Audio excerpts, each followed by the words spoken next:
Okay, so this is what we are filming in. It is sleeting, like really light snow, and Julia is holding this umbrella right here so the lens doesn't get anything on it.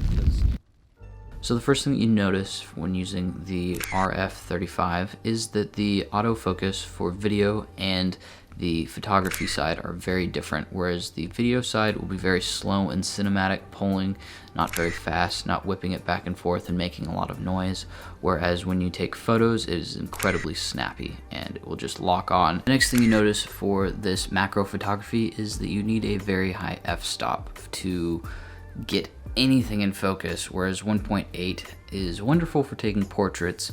Taking this macro photography where you're so close to it, there's almost nothing in focus. And look at that, it's all nice and sunshiny out now. There's even snow here. Look at that, there's still snow.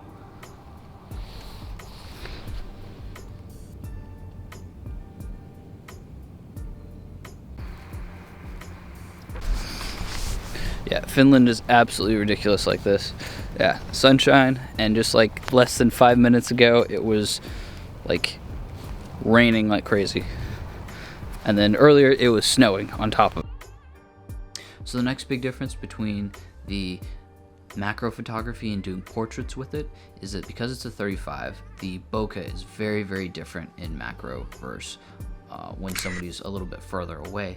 Because it's such a wide angle, f1.8 actually looks something like a f3 or f4 at a more narrow focal length. And we'll go over this a little bit later when we do a portrait of Julia later in the video.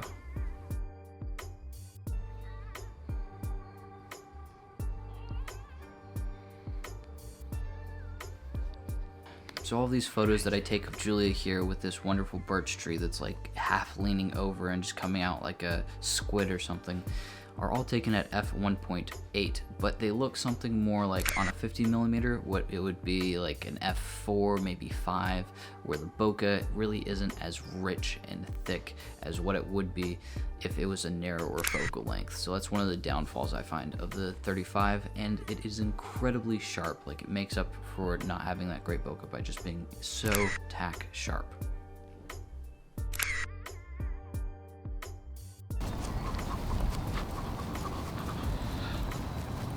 The next thing I really liked is when it was shooting video, how, as you see here, as I go back and forth between these little branches on this bush, you can see it moves the focus point very slowly and very silently. So the mic isn't going to catch anything, even though it's mounted right on the hot shoot above it. And it's just a really slow, buttery movement of the focus point. And we are officially back to snowing. You can't really see it.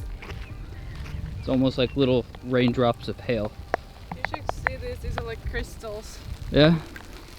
Like the raindrops are like diamonds almost.